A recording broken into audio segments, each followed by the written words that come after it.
Many years ago, in Asaba, Miracle's life was simple.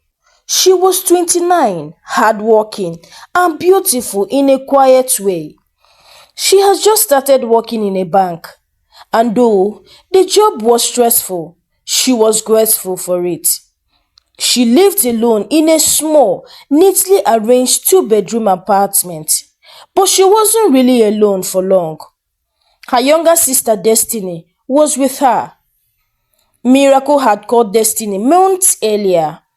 Destiny, pack your things and come to Asaba, she said over the phone one evening after work.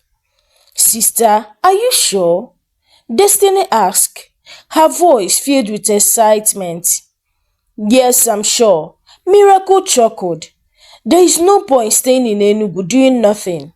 At least here, I can help you find your feet. Ah, thank you, sister. God will bless you. I was really getting tired of that place, Destiny said happily. That was how Destiny moved in with her.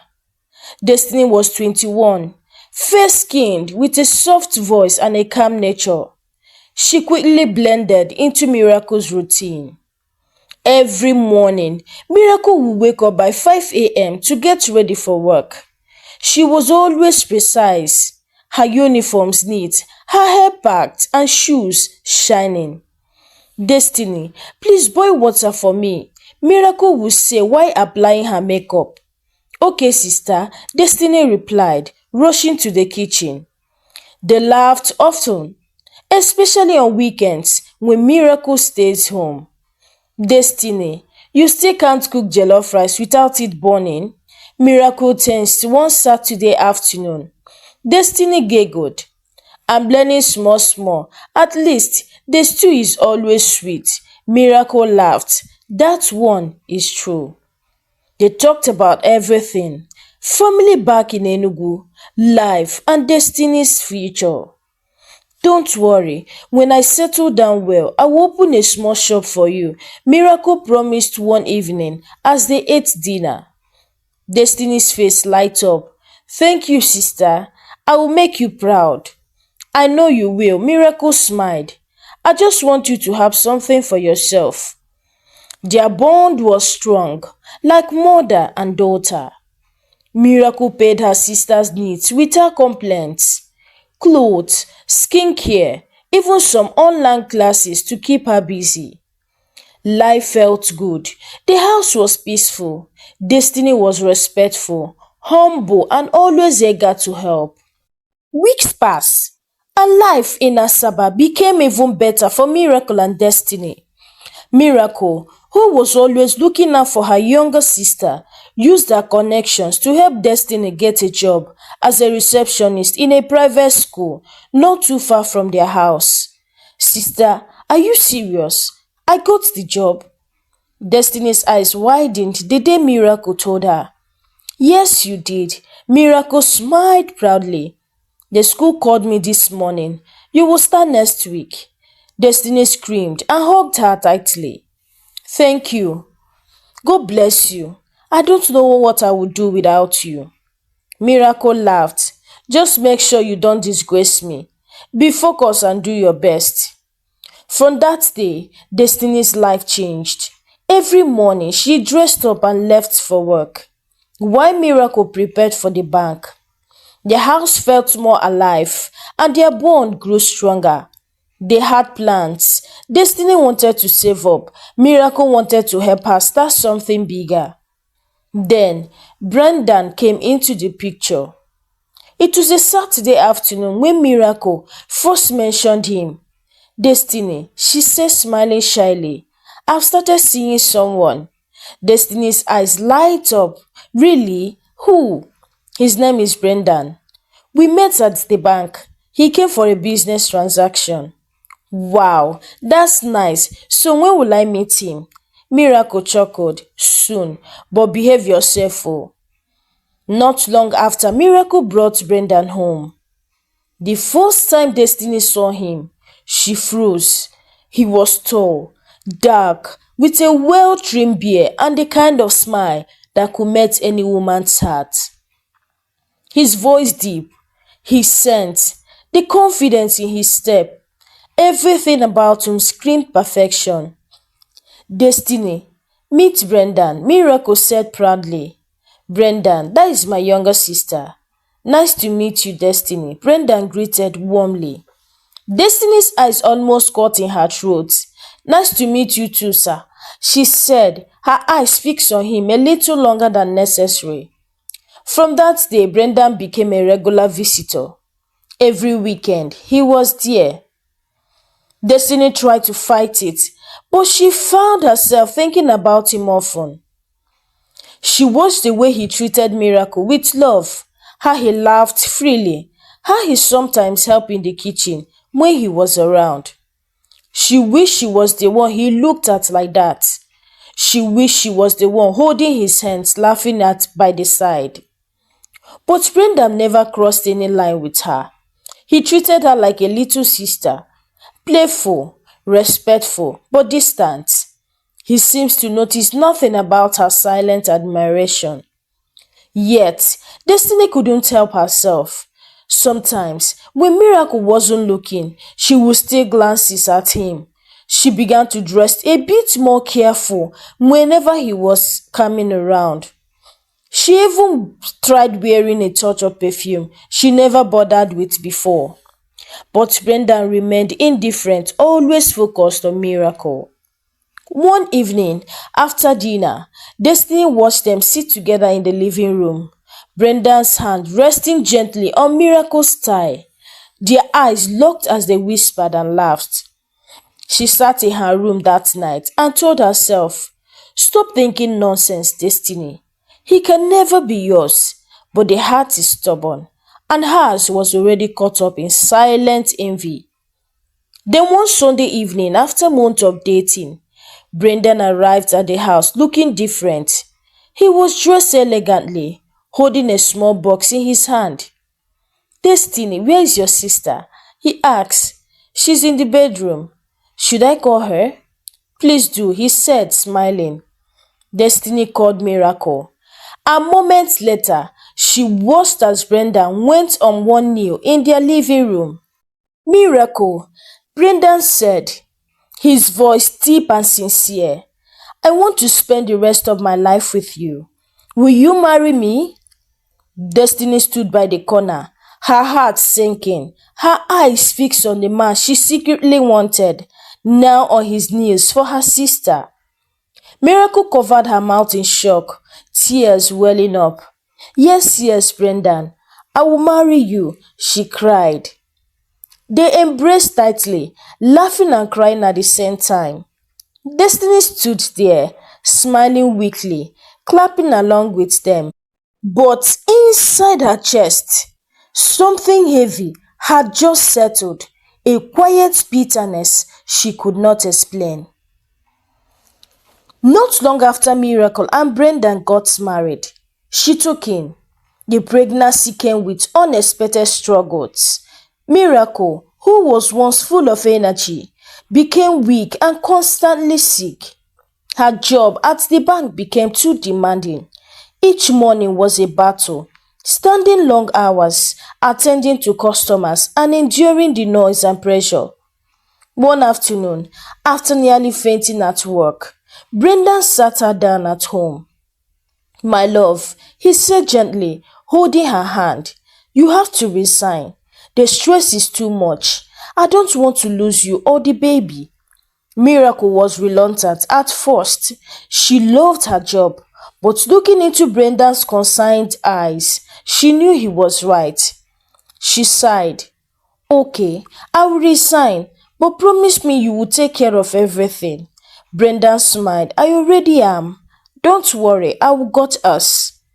With that, Miracle resigned and stayed home to focus on her pregnancy. Brendan took full responsibility, providing all they needed. They remained in Asaba, living comfortably in a decent 3-bedroom bungalow. But Miracle didn't want to stay home alone all day, so she invited Destiny to live with them. "Come and stay with us," she told her sister over the phone. "I don't want to be bored at home, and besides, I need someone to help me around the house." Destiny agreed with excitement. She moved in, and for a while everything seemed normal. But Destiny had not forgotten how much she wanted Brendan. In fact, living under the same roof with him only deepened her secret desires. She began to dress differently around the house. Short, tight skirts, tiny tops that barely covered her chest, and flimsy nightgowns that exposed more than they hide. Miracle noticed, but thought nothing of it. In her mind, Destiny was still her little sister, innocent, playful, harmful. She would even laugh sometimes. Destiny, this your short gown sef. You want to kill yourself with fashion? Miracle tensed one morning. Destiny laughed. Sister, fashion is life oh.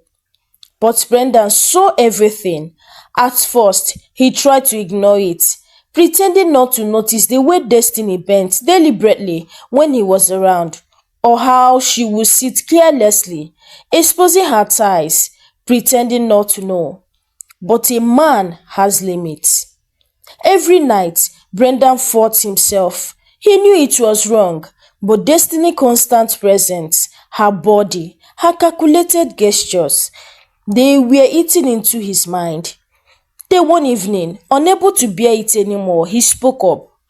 Babe, Brendan said, sitting next to Miracle on the couch. Can I talk to you? Of course, Miracle replied, rubbing her belly softly. Brendan hesitated, choosing his words carefully. It's about Destiny. I think you need to caution her on the kind of clothes she wears around here. Miracle looked confused. Her clothes? Why? Brendan cleared his throat. It's too exposing. The way she dresses. I mean, the boys on the street may start looking at her anyhow. One day they might even rape her. Miracle chuckled lightly. Ah, she's just a child. She's always been playful like that. But okay, I will talk to her. She didn't read in between the lines. She didn't see that Brenda wasn't just talking about the boys on the street. He was talking about himself. But he couldn't say it.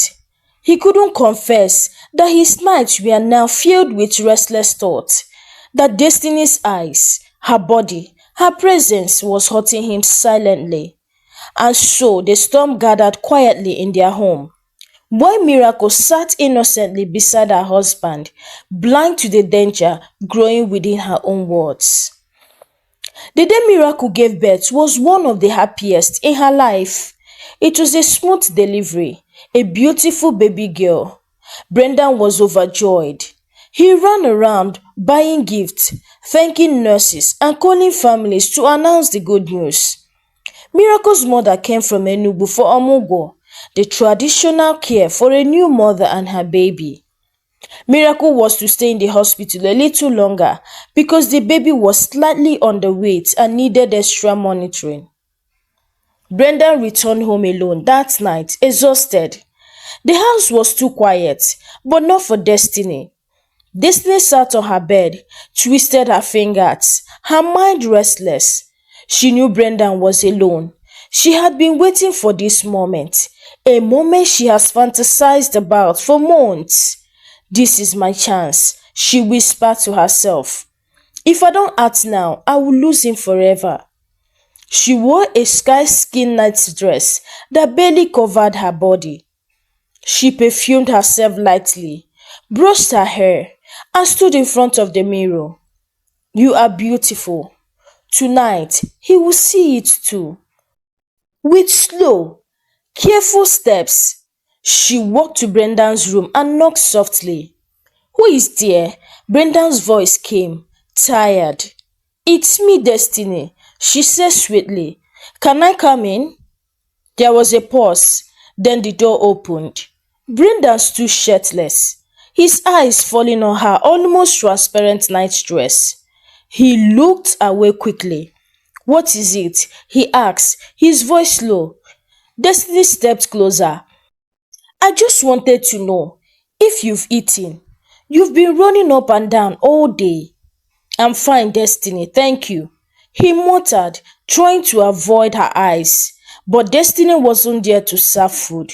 She placed her hand on his chest gently. Brendan, I can't stop thinking about you, she whispered. All these months, I've watched you, wanted you, and I know you want me to. Brendan froze. His body tensed. His mind screamed no, but his eyes betrayed him. Destiny, stop this, he said weakly. Go back to your room. But she pressed herself closer, her body warm, her scent intoxicating. Don't lie to me, she whispered. You feel it too. I see the way you look at me. Brendan tried to resist, but desire had built too long, too deep. One moment of weakness, and everything he should have said or done to stop her crumbled. They crossed the line. That night, Brendan betrayed his wife under his own roof with her sister, the same girl who called him brother-in-law. When morning came, the guilt hit him hard, but Destiny acted like nothing happened. She carried herself like the innocent sister, greeted him with a smile. Weeks passed, and so, Destiny discovered she was pregnant. Fear gripped her. She couldn't tell her sister the truth. So when Miracle returned home with the baby, happy and full of life, she noticed Destiny looking pale and withdrawn. What is it, Destiny? You've been acting strange, Miracle asked one afternoon. Destiny looked down, faking tears. I think I'm pregnant. Miracle's eyes widened. What? Pregnant? By who? Destiny swallowed hard, then whispered a lie. It was a guy from my office. It was a mistake. I'm sorry, sister. Miracle sighed heavily, confused and disappointed, but she didn't judge her. You are my sister, mistake or not. I will support you. Miracle said softly. Just be careful next time. Brendan stood quietly by the corner. When he heard the news, his heart raced, guilt burning inside him, but he said nothing. Miracle did everything for Destiny, paid for her antenatal care, bought his supplements, ensured she ate well. She defended Destiny when neighbors whispered about her condition. She made a mistake, so what? She's still my sister, Miracle said firmly. What Miracle didn't know was that the man who had gotten her sister pregnant was the same man she shared her bed with, her husband. And every time she smiled at Destiny, every time she cooked for Brendan, she was feeding her own betrayal without knowing. After that first night, Brendan could not resist Destiny again. What was meant to be a single mistake became a secret affair. Destiny would sneak into his room late at night when Miracle was asleep with their baby. Other times, when Miracle went to the market or for baby checkup, Brendan and Destiny would seize the moment, their passion reckless, their shame buried deep. They exchanged text messages every day, sweet words, promises, stolen love that was forbidden yet irresistible. Just seeing you make my day. Brendan once tested, and I can't sleep without thinking of you, Destiny replied, adding a blushing emoji. Each time their eyes met at home, they shared a secret the walls of that house could not reveal. But as Destiny's belly grew, so did the danger of their secret. Brendan begged her several times, please, Destiny, don't ever tell your sister.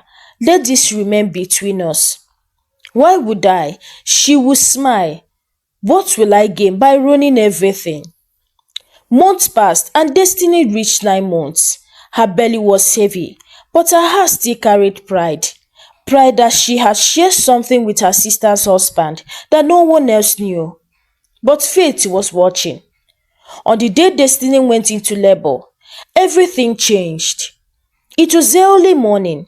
She screamed in pain, clutching her tummy. Miracles rushed out of her room, carrying her baby. Brendan, Brendan. "She's in labor," Miracle cried out in panic. Brendan jumped from bed, carried Destiny into the car, and they raced to the hospital. Hours passed. Miracle had her baby close while pacing the hospital corridor. Brendan sat with his head in his hands, his mind a war zone of fear, guilt, and confusion.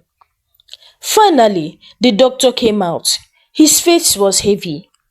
"Congratulations, she delivered a baby boy," the doctor said quietly. "But we lost her. She didn't make it." Miracle screamed and collapsed to the floor. Brendan felt his heart sink into a dark, cold place. The woman he betrayed his wife with was gone, just like that. The house became a place of mourning. Friends, neighbors, and family wept. Destiny's life ended before it could even begin anew. Miracle was inconsolable. She blamed herself for everything.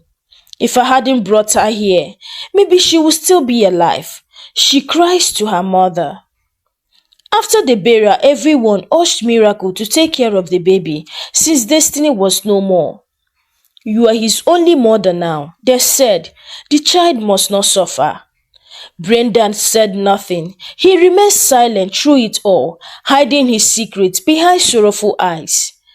And because Miracle was still breastfeeding her own baby, she decided to breastfeed Destiny's son as well. "He is my sister's child," she said. "I can't let him suffer hunger."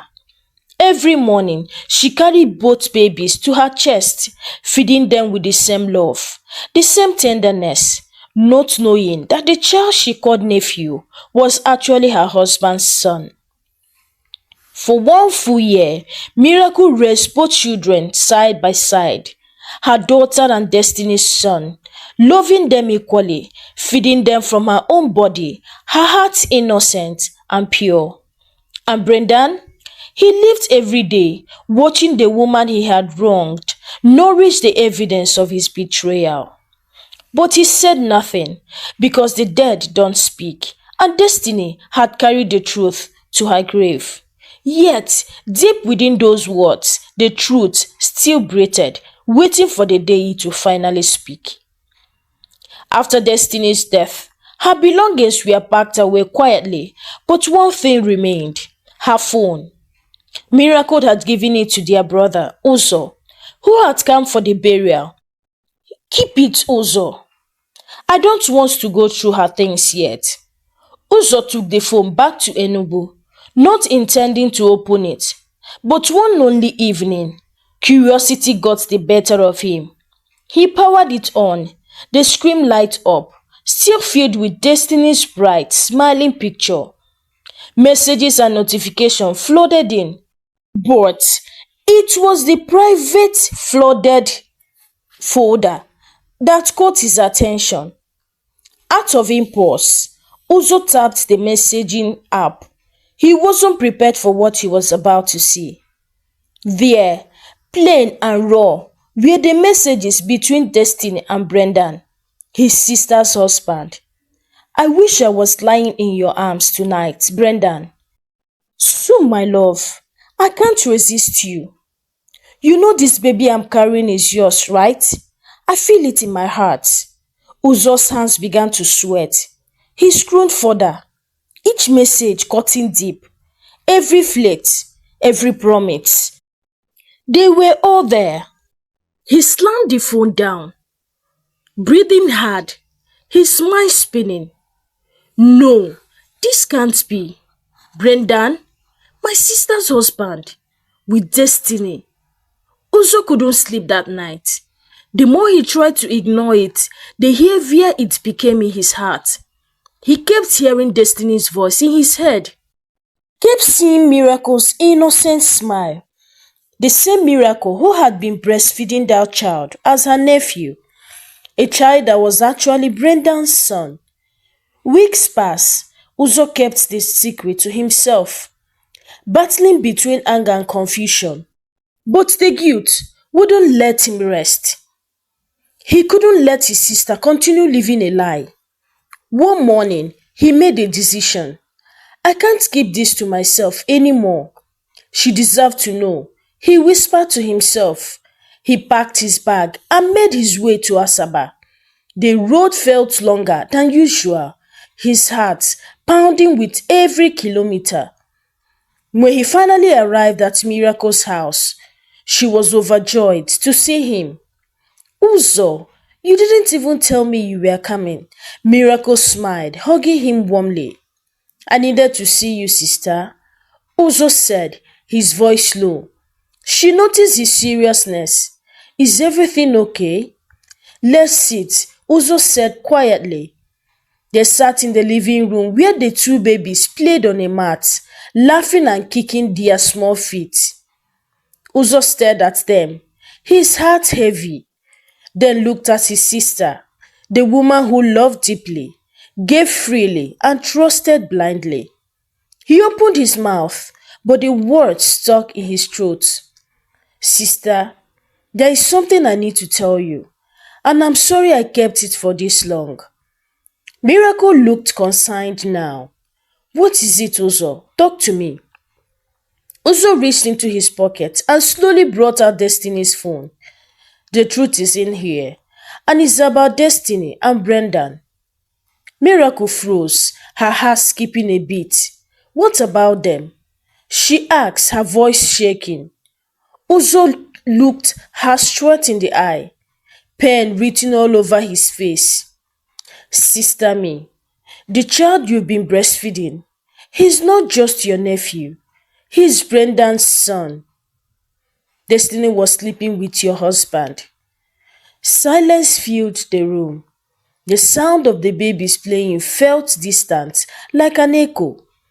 Miracle stared at her brother, her mouth slightly opened, unable to speak, unable to breathe.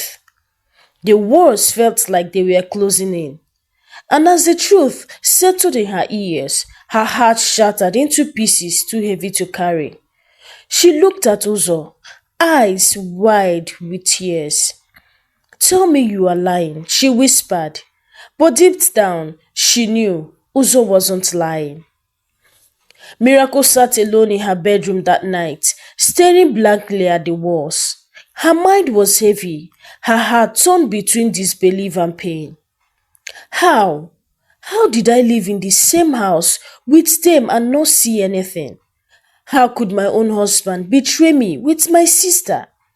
Tears rolled down her cheeks uncontrollably. She thought of Destiny, her baby sister, her closest friend, now buried, gone forever. She remembered her smile, her laughter, the way she called her sister me with such affection. Now everything was tainted. Every memory carried a shadow. Then her eyes shifted to the baby, Destiny's son, peacefully sleeping next to her own daughter. The two looked so much alike that people often joked they could pass for twins. But she had always waved it off, never questioning it. Now the truth stared her in the face. She stood up, wiped her tears, and walked straight to the living room where Brendan was watching TV, pretending as if the world was normal. Brendan, she called, her voice calm but heavy. He looked up, sensing something was wrong. Yes, love. She threw Destiny's phone at his chest. Open it. Start reading. Confused, Brendan picked up the phone and unlocked it. As he read through the messages, the love test, the confessions, his hand began to shake. His lips quivered. Miracle stood silently, watching his guilt unfold before her eyes. She asked, her voice breaking, Is it true? Brendan's head dropped. He was silent for a while, then whispered, I'm sorry. That was all he could say. You did this under my roof? Brendan, she said, her voice raising with pain. With my own sister, and you watched me breastfeed your son for a year like a fool. Brendan fell to his knees, tears filling his eyes. Miracle, please. It was a mistake. I was weak. I didn't plan for it to happen. I begged you, forgive me. A mistake? She coughed. Over and over, with secret tests. And now she's dead. Brenda held her legs, crying like a child. Please, please, don't leave me. Don't destroy our home.